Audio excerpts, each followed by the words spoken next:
సముద్ర తీర ప్రాంతమైన విశాఖకు పర్వత దేశమైన నేపాల్కు లింక్ కుదిరింది.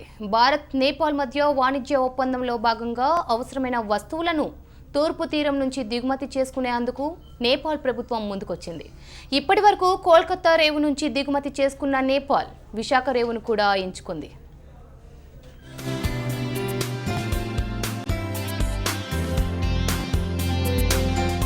భారత ప్రభుత్వం లుక్ ఈస్ట్ పాలసీలో భాగంగా విశాఖకు అధిక ప్రాధాన్యాన్నిస్తోంది. ఏపీ సర్కార్ సైతం విశాఖను సన్ రైజ్ సిటీగా ప్రమోట్ చేస్తోంది. తూర్పు ఆసియా దేశాలు రవాణా కోసం విశాఖ పోర్టును ఆశ్రయిస్తున్నాయి. పశ్చిమ ఆసియా దేశాలు సైతం తూర్పు తీరం వైపు చూస్తున్నాయి. తీర ప్రాంతం లేని నేపాల్కు విశాఖ అవసరం ఏర్పడింది. ఇప్పటివరకు సముద్ర మార్గం ద్వారా కోల్కతాకు రప్పించుకుని అక్కడి నుంచి నేపాల్కు రోడ్డు, రైలు మార్గాల ద్వారా సరుకు దిగుమతి చేసుకునేది. కోల్కతా పోర్టు రద్దీగా మారడంతో విశాఖ పోర్టును ఎంచుకుంది నేపాల్.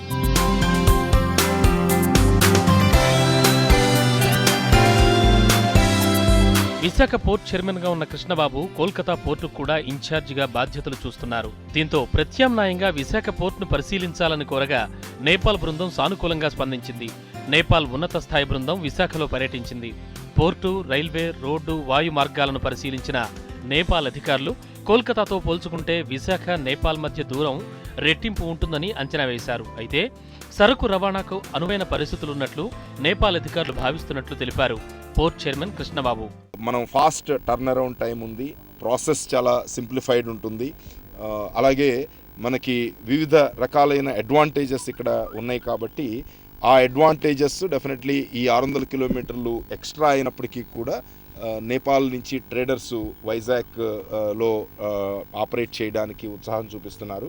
సో దీనికి సంబంధించిన ట్రేడ్ మీట్స్ కూడా కాఠ్మండూలోను అలాగే ఇతర నేపాల్ ప్రధానమైన టౌన్స్లో కూడా మనం కండక్ట్ చేసి మన పోర్ట్ నుంచి నేపాల్కి ఎగుమతి, దిగుమతులు రెండు కూడా బాగా ఎక్కువ అయ్యేటట్టు ప్రచారం చేయడానికి నిర్ణయం తీసుకోవడం జరిగింది. విశాఖ పోర్టును నేపాల్ వినియోగించుకోవడం వల్ల తూర్పు తీరం పోర్టు సామర్థ్యం కొంతమేర పెరుగుతుందని అధికారులు భావిస్తున్నారు. వ్యాపార, వాణిజ్య నగరంగా విశాఖ మరింత అభివృద్ధి చెందే అవకాశాలున్నాయన్నారు నిపుణులు. ఒకప్పుడు విశాఖ పోర్టు దేశంలోనే ప్రథమ స్థానంలో ఉండేది. అయితే గడిచిన కొన్నేళ్లుగా కేవలం 2వ స్థానంతోనే సరిపెట్టుకోవాల్సి వస్తోంది. ఈ పరిస్థితిని మార్పు తెచ్చేందుకు పోర్టు యాజమాన్యం శతవిధాలా ప్రయత్నిస్తోంది. అందులో భాగంగానే నేపాల్కు అవసరమైన వస్తువులను విశాఖ పోర్టు ద్వారా నేపాల్కు చేర్చేందుకు ఒప్పందాన్ని ఖరారు చేసుకుంది.